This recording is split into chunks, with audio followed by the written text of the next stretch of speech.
gloria a Dios, qué bueno es nuestro Padre, nuestro Dios eterno y poderoso, que nos ha hecho para cosas grandes en esta tierra, para darle gloria y alabanza. Su palabra dice que Él nos hizo para su gloria, nos ha hecho un pueblo para que le adoremos y le alabemos. Hoy vamos a hablar sobre el inicio. En el inicio está todo el diseño, está todo el plan de Dios. Génesis capítulo 1, todo el capítulo 1 y el capítulo 2 está el diseño de Dios. Ahí está, es la palabra profética de Dios dada al hombre para sobreabundar en lo que Él ha creado. Por eso hoy vamos en este tema.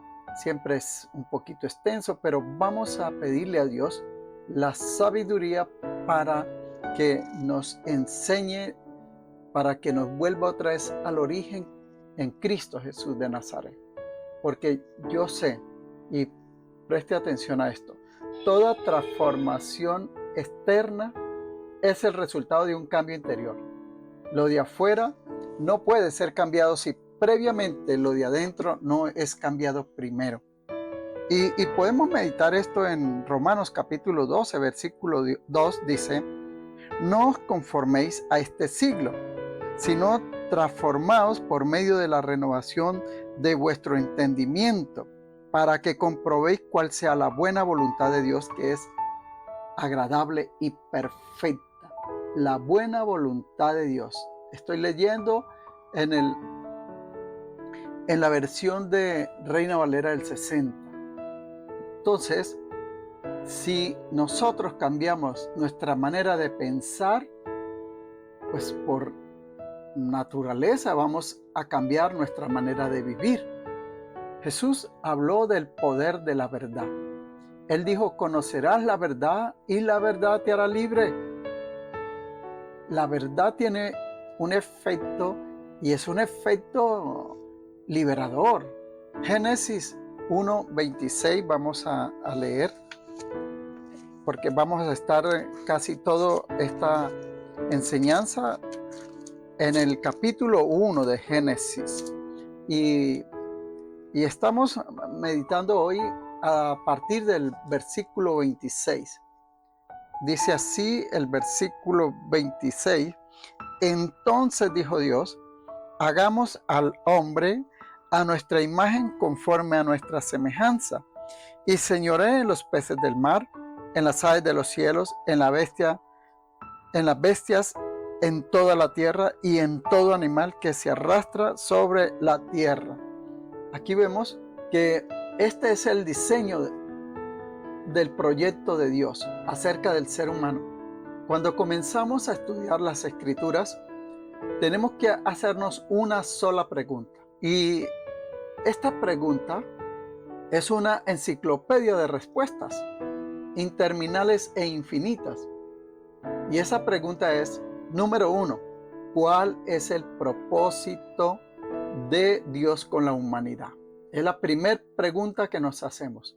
Y puedo preguntar, o yo puedo creer que también se deriva una segunda: ¿cuál es el propósito del hombre en la tierra? Y esto puede derivar una tercera pregunta: ¿cuál es el propósito de Dios con mi vida? ¿Usted alguna vez se ha preguntado cuál es el propósito de Dios en tu vida? ¿Para qué Dios te hizo nacer aquí en la tierra?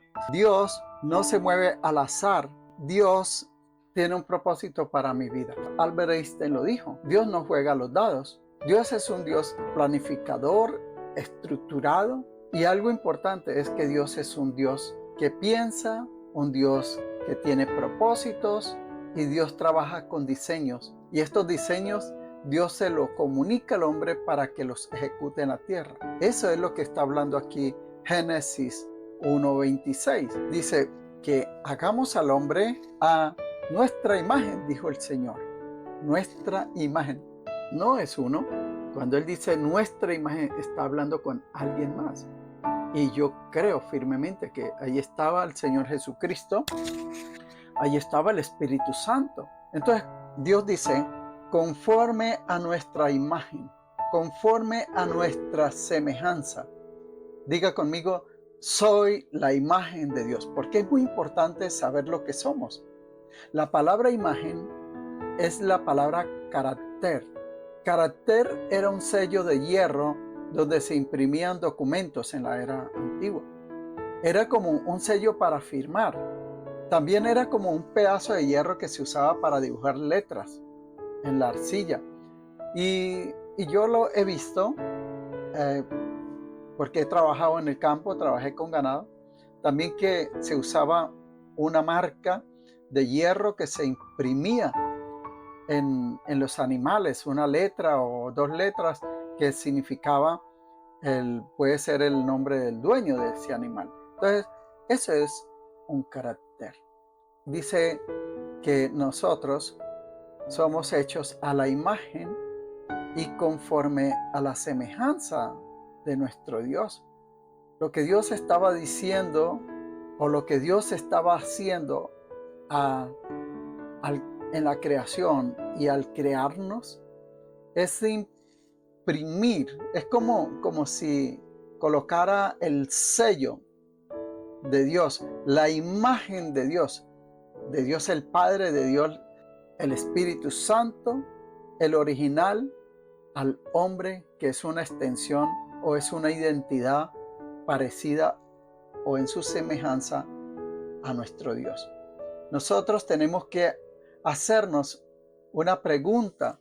Si yo soy la imagen de Dios, mire, si yo soy la imagen de Dios y eres la imagen de Dios, ¿qué es lo primero que se desprende de este versículo?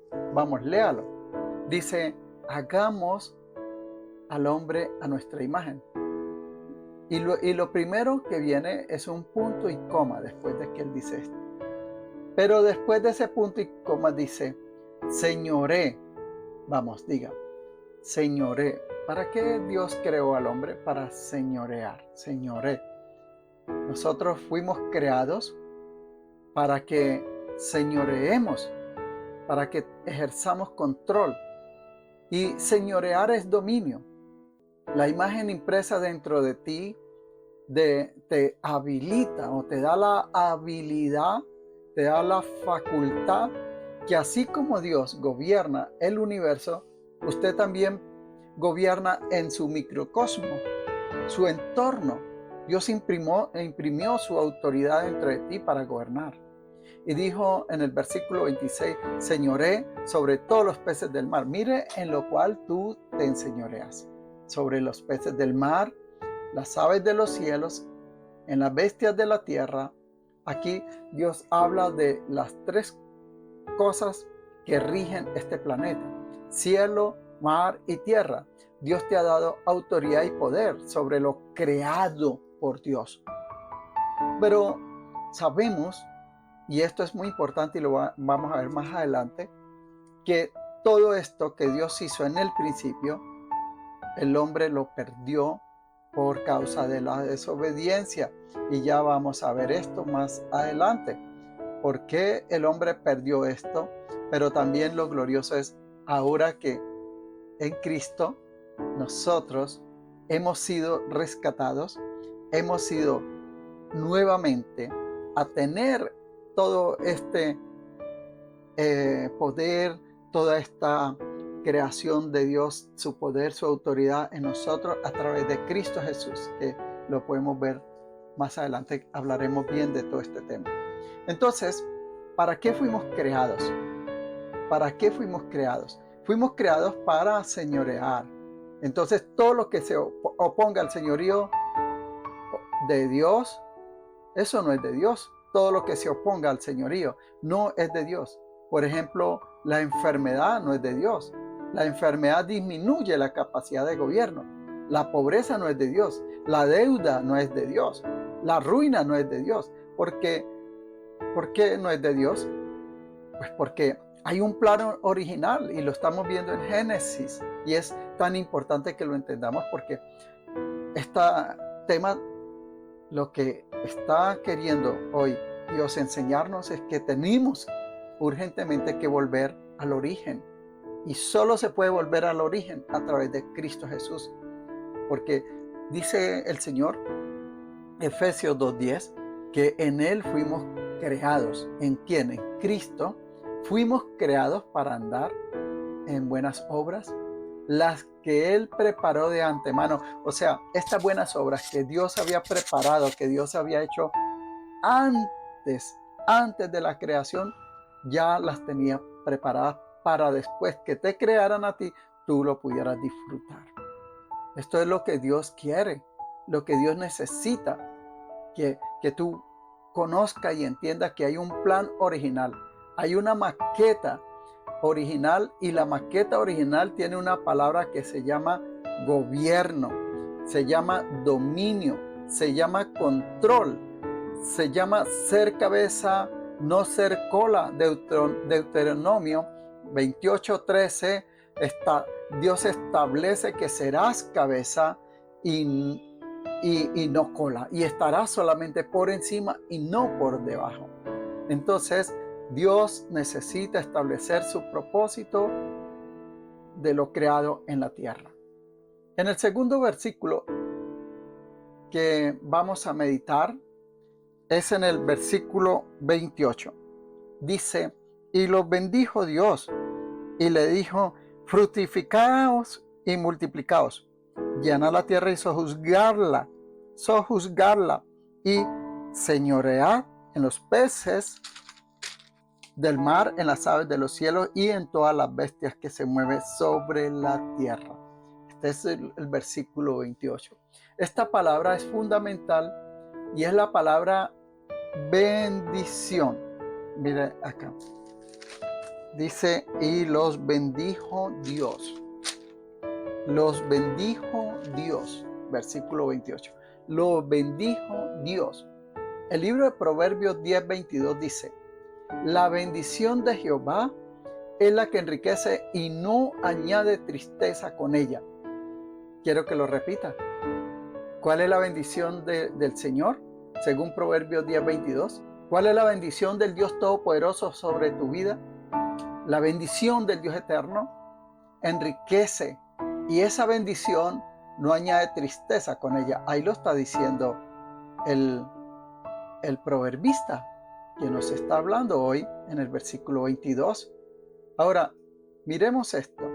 Si la bendición de Dios es la que enriquece, es la que no añade tristeza, podemos entender entonces cuál es mi posición. Mira el caso de Abraham, la bendición de Dios en Abraham.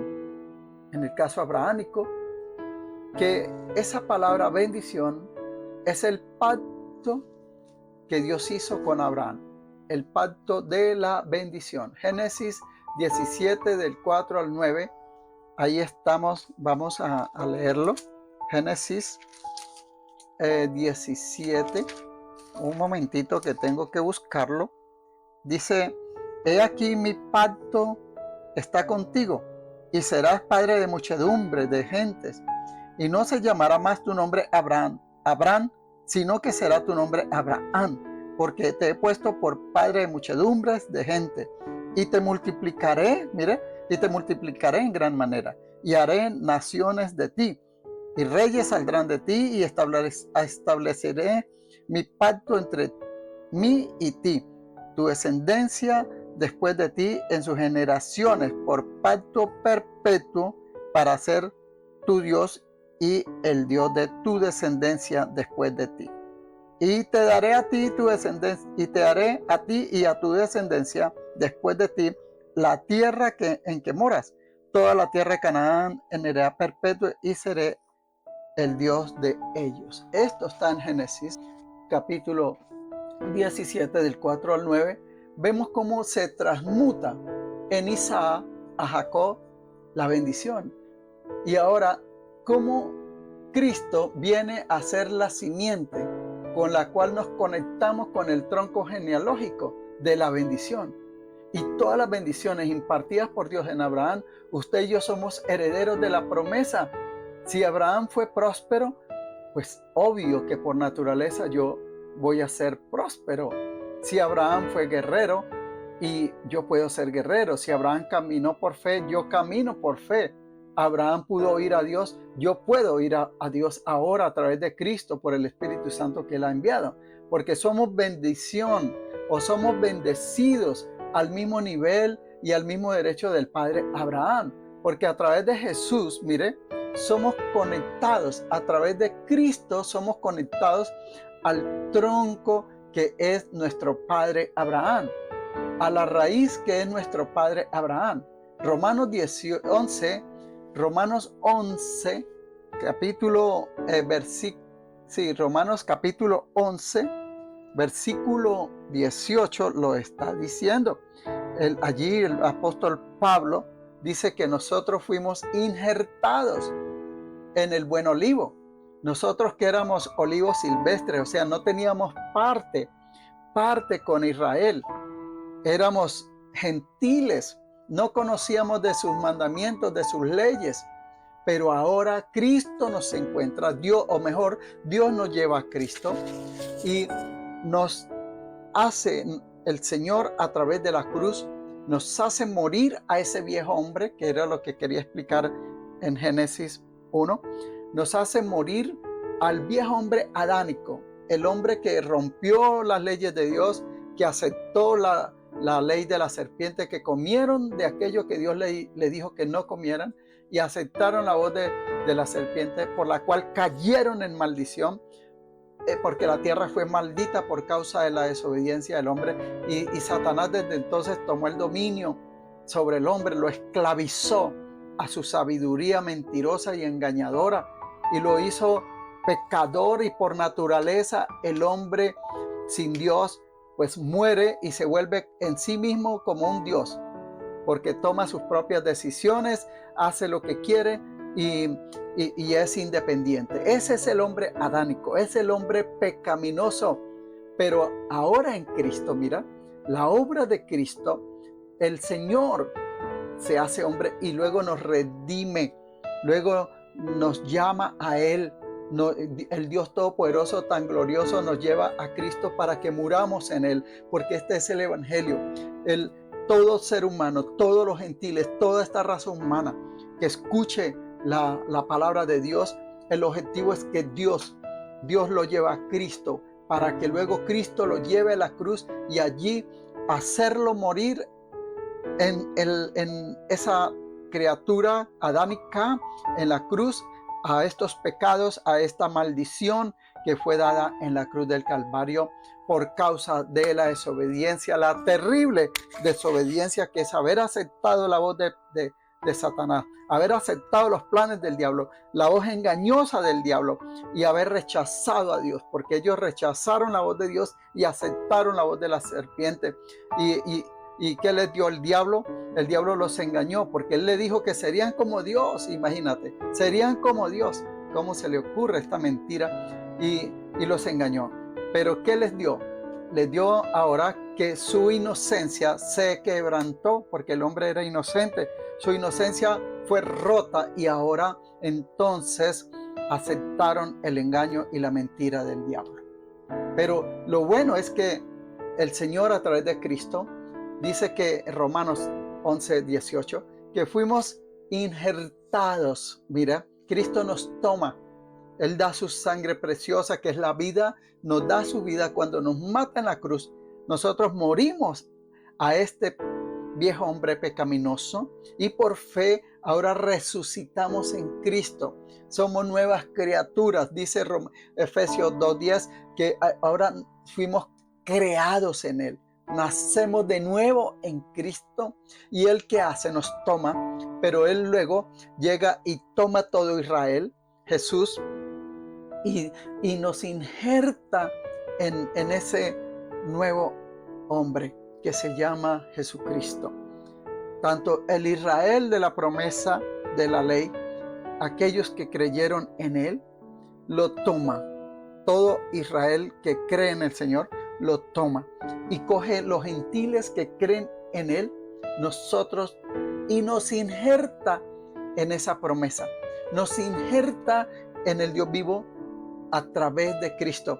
Nosotros éramos olivos silvestres y nos injerta en el buen olivo, en el tronco que se llama Jesucristo. Oh, qué glorioso, ¿no? Qué bueno es entender esto. Y por eso ahora somos hechos a la imagen y semejanza.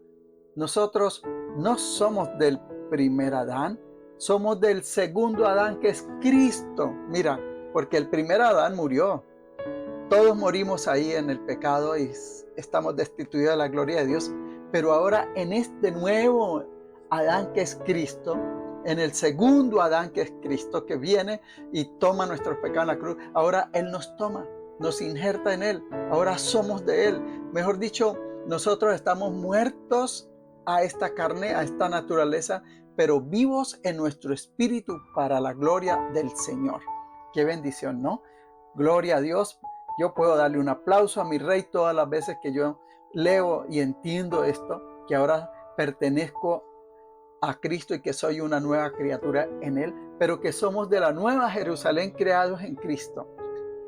Esta nueva Jerusalén donde están el Israel de la promesa en Isaac, el Israel que creyó y espera la bendición, y nosotros los gentiles que no estábamos en ninguna promesa, pero que ahora nos injertó en Él y estamos bajo un nuevo pacto, que es el pacto de la alianza nueva y eterna a través de la sangre del Cordero. Gloria a Dios. Esto me emociona cuando yo hablo de esto. Me emociona tanto. Entonces, volviendo a Génesis, la fuente de mi prosperidad es la bendición de Dios.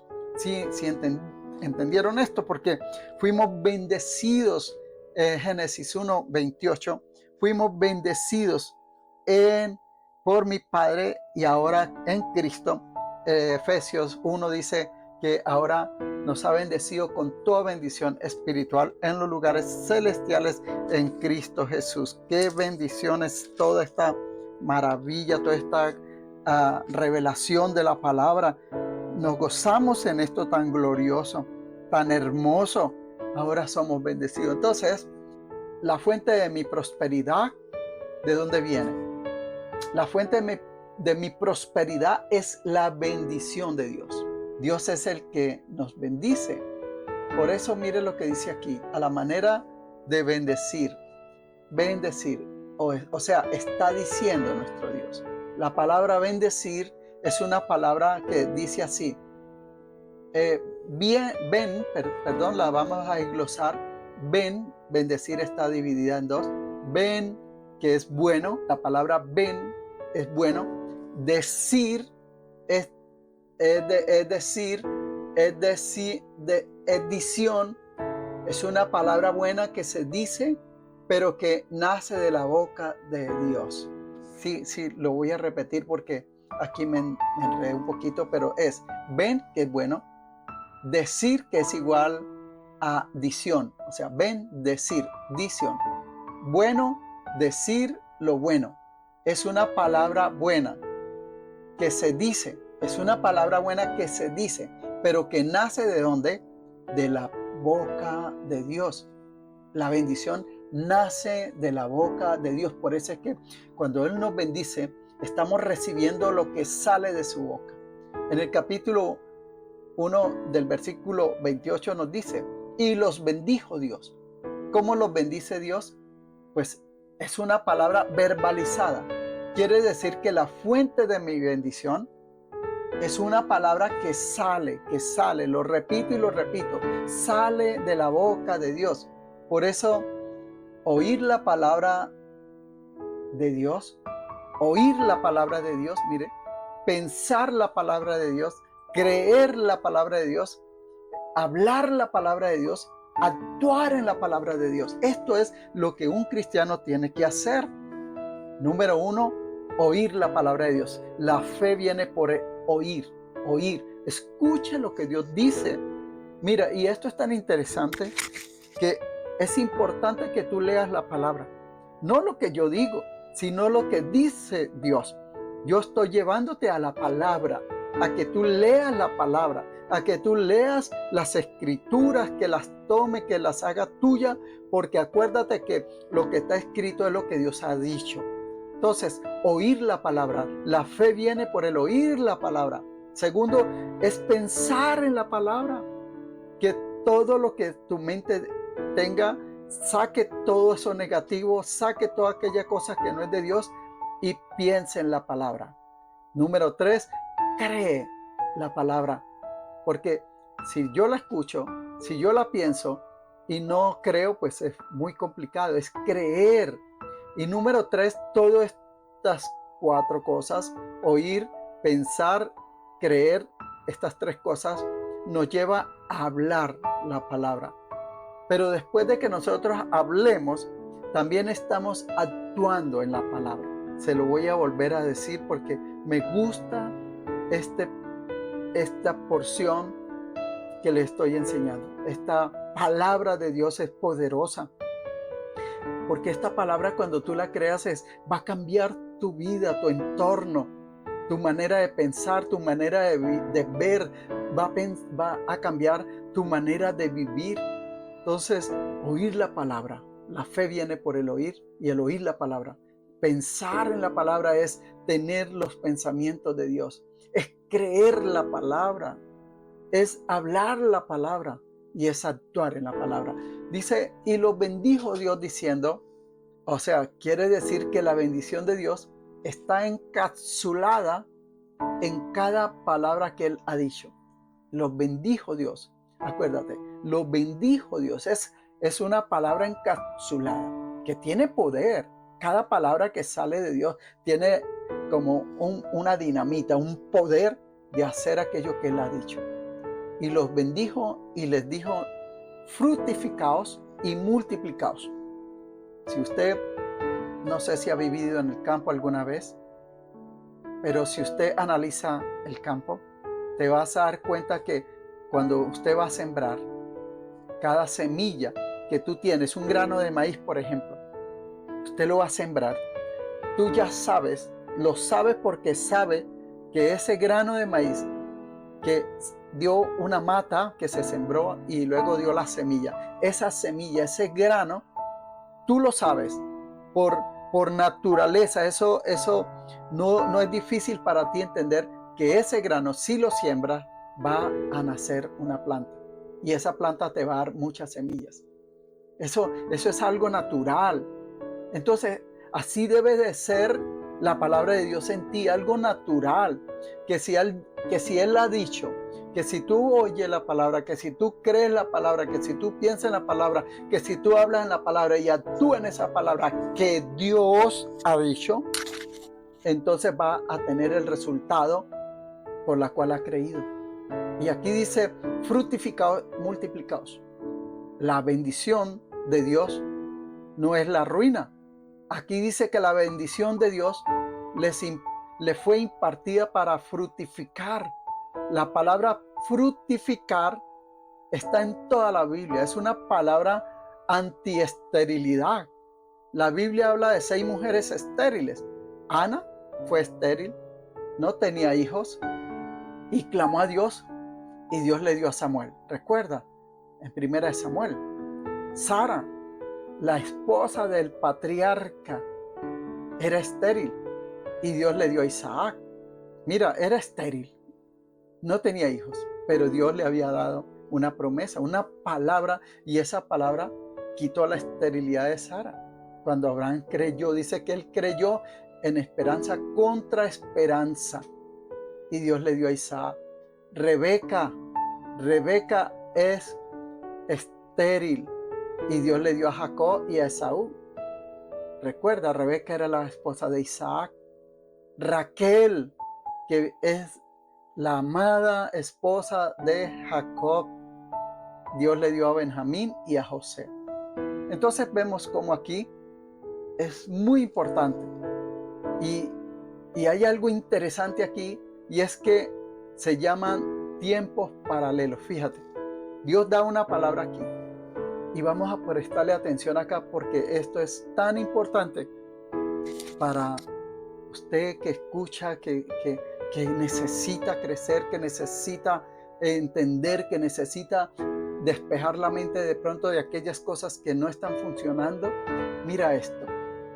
algo interesante, que hay tiempos paralelos.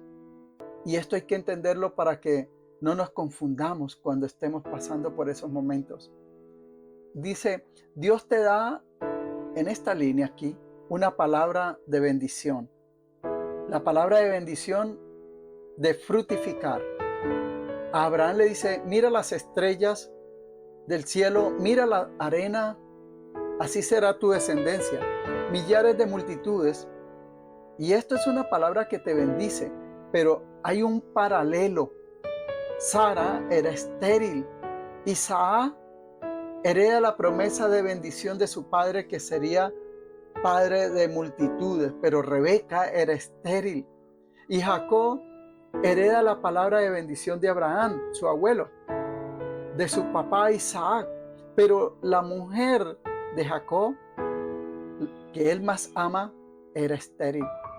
Mira esto. Sara, Rebeca y Raquel, las esposas de los 3 grandes patriarcas, eran estériles. Pero los 3 grandes patriarcas tienen una palabra de bendición que serían como la multitud de las estrellas. ¿Sí? ¿Me entendió? ¿Me escuchó? Ellos tenían, aunque sus esposas eran estériles, ellos tenían una palabra dada por Dios de que ellos serían multitudes como las estrellas. Cada vez que Dios te da una palabra de bendición, aprende esto. Vas a tener un paralelo satánico que quiere oponerse. Y cuando la gente no entiende el paralelo satánico, se confunde y entonces comienzan a ver como que Dios no lo quiere, como que Dios no quiere mi productividad, como que Dios no quiere su avance, como que Dios lo está castigando. No. Para un momentito. No es Dios quien se opone. Dios quiere prosperarte. Dios quiere que tú seas libertado de esa situación. Dios quiere que tú seas libre y que conozcas la verdad. El diseño de Dios es que tú, dice así en 3 de Juan 1:2. Míralo bien. 3 de Juan 1:2. Amado, seas prosperado en todas las cosas. Ese es el diseño de Dios. Que tengas salud, pero viene un punto importante que hay que analizarlo. Que tengas salud así como prospera tu alma. Sabemos que Dios es un Dios dador. Tú puedes leer toda la creación, lo que Dios hace, lo que Dios ha hecho. Su naturaleza es dador. Su naturaleza del Dios eterno es bondad. Y su bondad es dar. Su bondad es que tú fructifiques, que nosotros seamos fructíferos. Que nosotros no tengamos esa mente de gallina, esa mente de arrastrarse por el piso, porque eso es para el diablo. Nosotros fuimos creados para la gloria de Dios. Mira la vida de José, el hombre que era el hijo de Jacob, vendido por sus hermanos. Ya conoce toda la historia de su angustia, de sus aflicciones. Pero José, cuando está en la tierra de su aflicción, tiene 2 hijos. 2 hijos. Manasés, que nace en la aflicción. Por eso Manasés significa tierra de mi aflicción. Pero luego nace Efraín. Y Efraín nace cuando ya está empezando o se está terminando el tiempo de sequía que Dios había hablado. ¿Y sabes qué significa Efraín? Jehová me ha hecho olvidar. Pero ¿qué es lo que significa realmente Efraín? Jehová me ha hecho olvidar mi aflicción y fructificaré en la tierra. Mira cómo es importante los nombres proféticos, los nombres que tú le colocas a tus hijos y cómo nosotros tenemos que hablar proféticamente. Es algo bien importante para nuestras vidas. Manasés era el mayor, el primogénito, pero había nacido en la aflicción. ¿Sabe por qué es importante los nombres? Porque los patriarcas aprendieron que una palabra de bendición creada, capturada y creída es lo que te saca de la miseria, es lo que te saca de la promesa. Una palabra que Dios ha dado, una palabra que sale de la boca de Dios. Esa es la clave para ti, para que puedas salir de la situación en cualquiera que sea que esté pasando. Esa palabra de Dios tiene el poder de sacarte, pero esta palabra tiene que ser capturada por tu espíritu, tiene que ser creída, tiene que ser tomada, apoderarse de ella, porque es la llave que te va a sacar de la miseria, de la pobreza, de la situación en que esté. Este Efraín es el que va a fructificar en medio de la aflicción. La palabra de bendición es que te hace fructificar en medio de la aflicción. ¿Tienes problemas? ¿Qué hago? ¿Qué hago? Aquí le estoy enseñando. Debes de meditar en esto, porque Dios tiene la respuesta para ti hoy. Usted lo que necesita es una bendición impartida por parte de Dios, y vas a fructificar en medio de la aflicción en la cual te encuentras. José, ahí les dejo el ejemplo. Era esclavo, pero prospera en la casa de Potifar. Prospera, todo lo que hacía prosperaba, aunque era esclavo, pero José era libre. Esclavo, o sea, prisionero, pero libre. ¿Por qué? Porque todo lo que hacía prosperaba. Y la gente lo sabía. Sus amos lo sabían. Todos lo sabían. Después lo ultrajan, lo infamian, lo calumnian y lo meten en la cárcel cuando lo acusan de violar o de querer acostarse con la mujer de Potifar.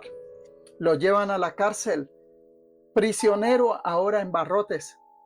Pero mira lo que pasa en la cárcel. La gente lo ve, pero Dios le ha dado una palabra de bendición a José. Y aún en la cárcel, el Señor lo hace prosperar. El Señor lo bendice porque Él tiene la clave, Él tiene la llave. O sea, lo que te quiero decir es que no importa el lugar donde tú estés, pero si la palabra de Dios está viva en ti, las promesas de Dios están vivas en ti, pero si tú estás con el ungido, si tú estás en el verdadero, eres libre. Ahí donde estás, en medio de la circunstancia en que te encuentras, eres libre porque estás en Cristo, porque eres una bendición, porque eres una bendición. La aflicción viene, sí, pero la bendición que está dentro de ti rechazó toda maldición en la vida de José.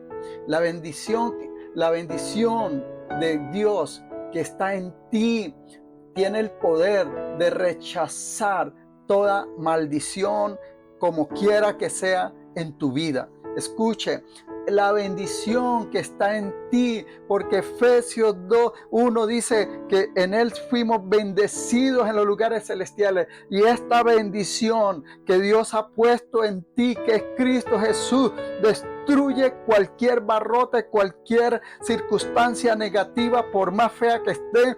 El Señor te hará fructificar donde te encuentres. Esa es la palabra de fe que predicamos. Se establece en ti el propósito original de Dios, y es que tú seas bendición, es que tú seas cabeza y no cola, es que tú estés arriba y no por debajo, es que tú seas un instrumento del reino de Dios. Jamás piense que la esterilidad es para ti. No, Señor, Dios no te ha llamado para ser estéril.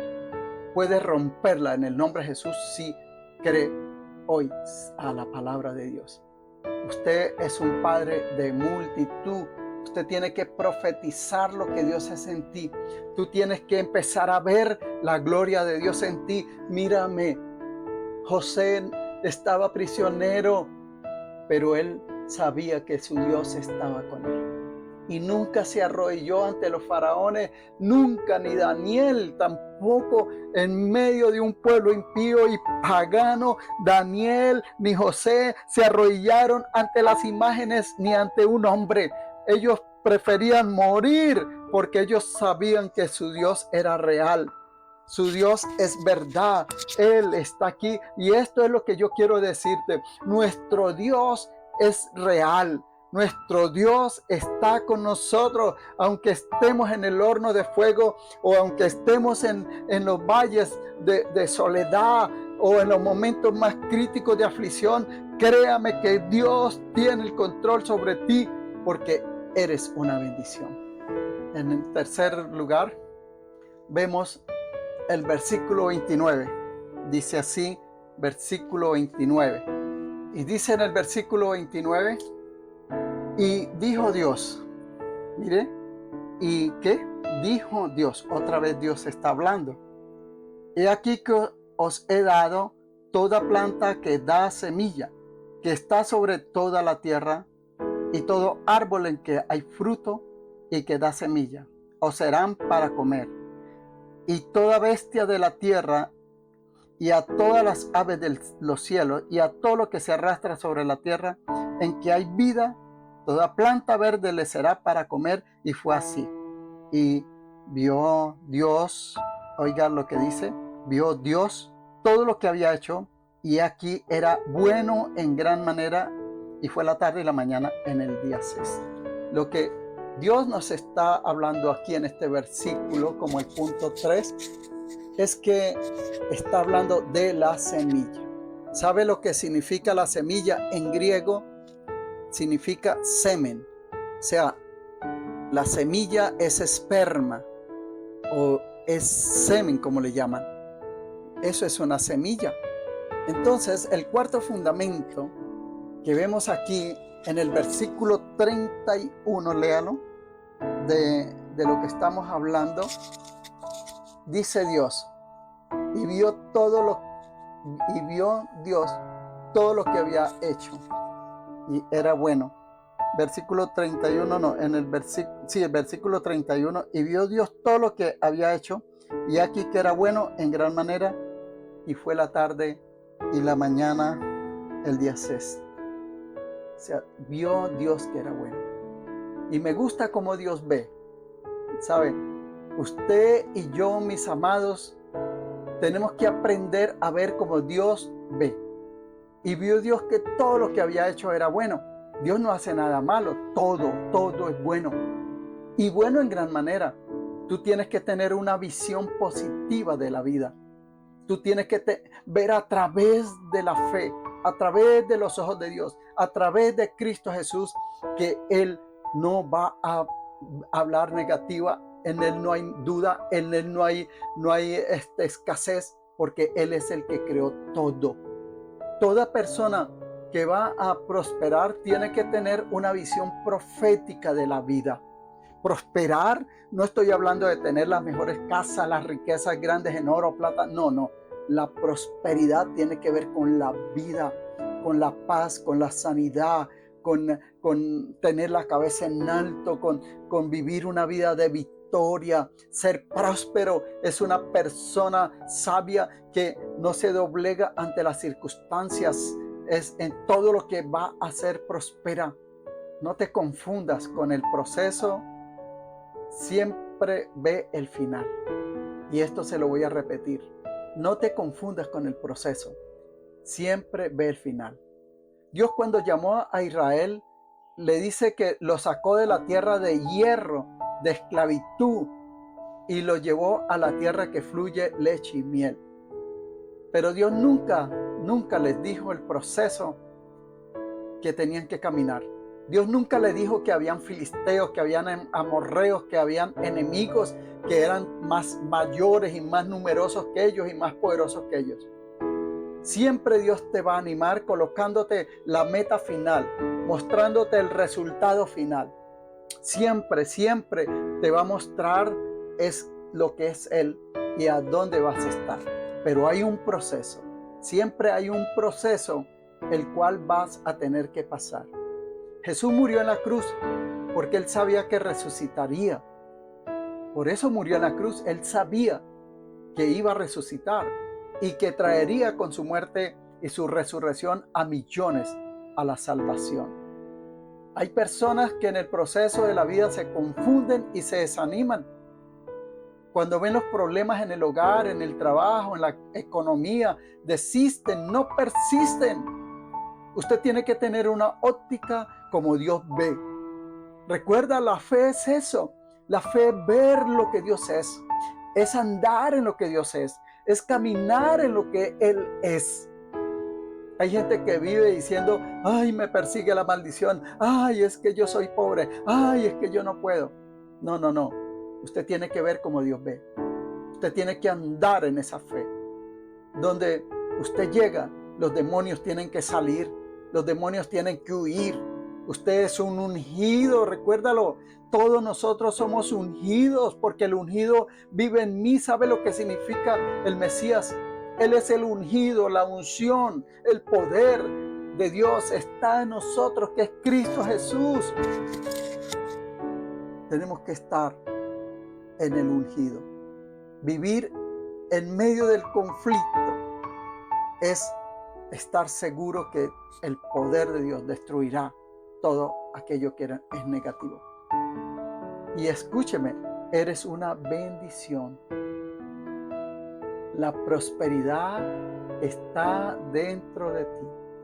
Por eso leíamos en 3 de Juan, dice que la palabra más importante, 3 de Juan 1:2, la palabra más importante no es prosperidad. La palabra más importante no es riqueza.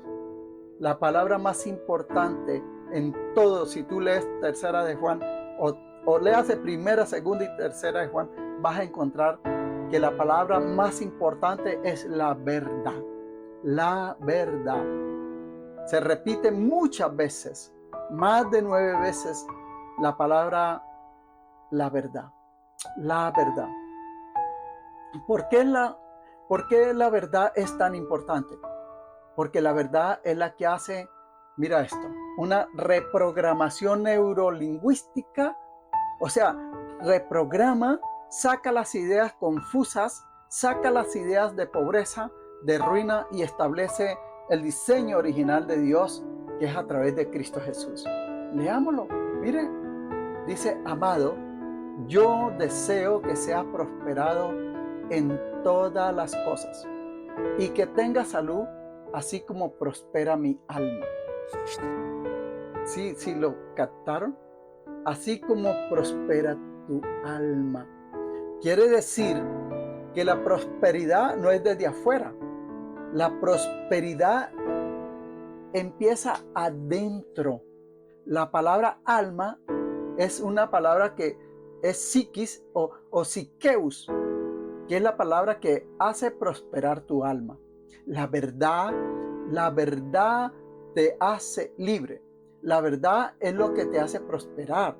Cuando nuestros pensamientos son renovados con la palabra de Dios, tu vida va a cambiar. La iglesia va a cambiar. El concepto, la verdad, es revelada en 1 de Juan 2 y en 3 de Juan. Juan es el discípulo que entendió y conoció la verdad. Ningún evangelio habla de la verdad. Léalo. ¿Cómo habla de la verdad el apóstol? En el versículo 8 de 3 de Juan dice, cooperar con la verdad. Mire, cooperar con la verdad. Versículo 12 dice, estamos en el verdadero. Cristo habló del poder de la verdad. Diga, la verdad me hace libre. 1 de Juan 8:32, conocerás la verdad te hará libre. El Señor quiere librarte de todos esos pensamientos negativos, religiosos que tú has escuchado, porque muchos tienen verdades que no son verdades. Religiones por todos lados, catolicismo, budismo, Hare Krishna, bueno, hay tantas religiones y ahora estamos en Cristo y también han inventado una cantidad de divisiones dentro del cuerpo de Cristo que ¿cómo es que se llama? Adventistas, hay otros que carismáticos, hay otros que se llaman calvinistas, hay otros que se llaman, bueno, no los tengo ahora en la memoria, pero una cantidad de divisiones, y han cogido la verdad y cada uno tiene un pedacito de la verdad. Pero aquí dice que Jesucristo es el verdadero. Él es la única verdad. Y dice el apóstol, y tenemos que colaborar con la verdad. O sea, deje que la verdad te guíe, porque Él es la verdad. Él es la verdad que te hará libre. Y no solo que Él es la verdad, Él dice, yo soy el camino, yo soy la verdad y yo soy la vida. Hermanos, si no entendemos esto, pues vamos a seguir en lo mismo, confundidos y caminando para donde nos digan, guiándonos por muchas prédicas de finanzas, muchas prédicas de prosperidad material, pero no de prosperidad en el espíritu. Entonces, tenemos que entender cuál es la finanza para cada situación que nosotros estemos viviendo. Porque dice que en 2 Corintios 8:9, dice que el Señor ya sabes, ya conoces, que mi Señor se hizo pobre para que yo sea enriquecido. Eso dice 2 Corintios. Fíjese que el pasaje comienza diciendo porque ya conocéis, o sea, ya tú lo sabes. Conocéis la gracia de nuestro Señor Jesucristo, la gracia. Pablo enseña un modelo, el mejor ejemplo, un patrón donde da una lección de lo que es dar por gracia, haciéndose ver a los de Corintios que ellos estaban en una posición de ayuda a los creyentes más necesitados. Por amor se hizo pobre. La expresión se hizo pobre viene de el griego tojeu. Se escribe P-T-O-J-E-U-O. Significa ser mendigo, quedar indigente y en sentido figurado hacerse pobre. Es en este contexto que Pablo explica cómo Cristo se humilló, cómo Cristo se despojó de sí mismo, teniendo todo poder y autoridad, soberanía, gloria, honor y majestad. Isaías 9:6 dice lo que significa, y le voy a dar algunos pasajes para que lo busquen, porque no tengo el tiempo de leerlo todo. En Juan 1:1, en el versículo de, también en el mismo Evangelio de San Juan, en el 8:58, en el Evangelio según San Juan también está en el capítulo 10:30 y también en el capítulo 17:5. En Colosenses 1:15 al 18 y también en el capítulo 2:9 de Colosenses. Hebreo 1:3. Entonces dejó su lugar propio con Dios y en obediencia al Padre tomó forma humana muriendo en la cruz de una forma terrible para ocupar el lugar que merecíamos. Ahí lo puede leer en Filipenses 2:5-8. Haya pues en vosotros este sentir que hubo también en Cristo Jesús, el cual siendo en forma de Dios, no estimó el ser igual a Dios como cosa a que aferrarse, sino que se despojó a sí mismo tomando forma de siervo, hecho semejante a los hombres, y estando en la condición de hombre se humilló a sí mismo, haciéndose obediente hasta la muerte, y muerte de cruz, siendo rico, donde se usa el verbo mireteu, que ya lo vimos, con el significado de ser rico o enriquecerse, sigue la misma línea, se usa metafóricamente para expresar la eternidad y la gloria de Dios. Para que vosotros con su pobreza fueseis enriquecidos. Y aquí está hablando espiritualmente. Las riquezas que aquí enseña Pablo no tienen que ver con carros, yates, aviones, casas, mansiones, posiciones, joyas, dinero. Habla de riquezas espirituales, dones, bendiciones. Habla de ser rico con la salvación, el perdón, el gozo, la paz, la gloria, el honor, la majestad. Se refiere a ser coherederos en Cristo Jesús. Veamos los siguientes pasajes en Romanos 8:17. Y si hijos, también herederos y herederos de Dios y coherederos con Cristo, si es que padecemos juntamente con Él, para que juntamente con Él seamos glorificados. Mira, Él nos hace parte, nos hace familia, nos hace ser herederos. O sea, ahora también tenemos herencia en Él. 1 Corintios 4, 1:4, 1 Corintios capítulo 1, versículo del 4 al 5 dice: gracias doy a mi Dios siempre por vosotros, por la gloria de Dios que os fue dada en Cristo Jesús, porque en todas las cosas fuisteis enriquecidos en Él. ¿Sí ves? La pobreza no existe. La pobreza es un estado mental. Y el hecho de que tenga escasez, que no tenga propiedades, no significa que eres pobre, porque el que está en el Señor, Dios le suplirá. En toda la palabra y en que Dios lo haga abundar, que sea enriquecido en Él, en toda palabra y en toda ciencia. Y Efesios 1:3, que ya lo venía diciendo, dice: bendito sea el Dios y Padre de nuestro Señor Jesucristo, que nos bendijo con toda bendición espiritual en los lugares celestiales en Cristo Jesús. ¿Cuál es la verdad de Dios sobre mi salud entonces? ¿Cuál es la verdad? Acuérdate, la palabra que sale de la boca de Dios es la que nos va a liberar. La verdad sobre mi salud es que Él se hizo enfermedad para yo ser sano.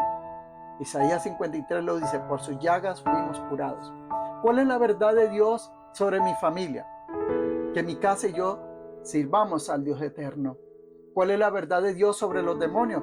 Que fueron despojados en la cruz del Calvario y que están bajo mis pies. Colosenses dice: los exhibió públicamente triunfando sobre ellos y los despojó y quitó el decreto que nos era contrario, clavándolo en la cruz.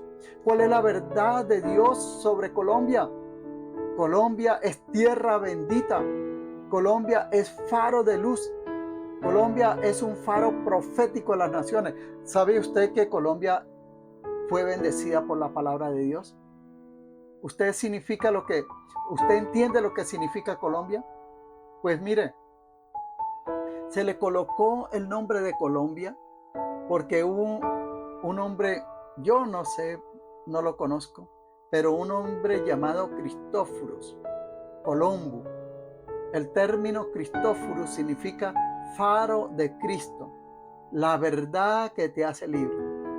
Y segunda de Pedro 1:3 dice: como todas las cosas materiales, Juan dice todas las cosas. Segunda de Pedro 1:3. Como todas las cosas que pertenecen a la vida y a la piedad. Dice así en segunda de Pedro 1:3. La gente está buscando, o la gente anda buscando la prosperidad, pero la prosperidad ya se te ha sido dada. La prosperidad ya se te ha impartido. Lo que no ha descubierto el ser humano es cómo activar eso que ya Dios te ha dado. Versículo 3 dice: todas las cosas y lo espiritual. En términos pretéritos dice que nos ha sido dada todas las cosas, tanto en lo material y en lo espiritual, como nos fue dada por su divino poder. O sea que todo lo que necesita ya ha sido dada en Cristo. Ahora tú tienes que empezar a creerlo, a vivirlo, así como Dios le dijo a Abraham: mira las estrellas, así será tu descendencia. Entonces tú tienes que, a través de la fe, atraer esa bendición que Dios ya te dio. Mediante el conocimiento. Aquí conocimiento es intimidad, es relación con Dios. Es tener revelación espiritual con Dios. Es lo que Pedro nos está hablando. Es tener intimidad con Dios. Es tener comunión con Dios. La excelencia, mentalidad de reino. La segunda herramienta que vemos es la promesa en el versículo 4. Para que por ellas, dice el apóstol Pedro, creyendo la palabra, apropiándose de la palabra de sanidad, la palabra de prosperidad, la palabra de éxito, la palabra de fe, por ellas, por medio de la palabra, accesas a lo que te ha sido dado. Dice: para que por ellas llegase a ser participante de la naturaleza divina. Huye de la corrupción, huye de la pobreza. Usted tiene que reprogramar su mente. Usted le enseñaron mal, le dijeron que usted no puede. Le dijeron que usted es, es, está destinado al fracaso porque nació en familia pobre, mis padres fueron pobres, mis ancestrales fueron pobres. No, no, tú tienes que desechar esa pasado, esa mente. Entonces, le han metido, le han dado, o mejor dicho,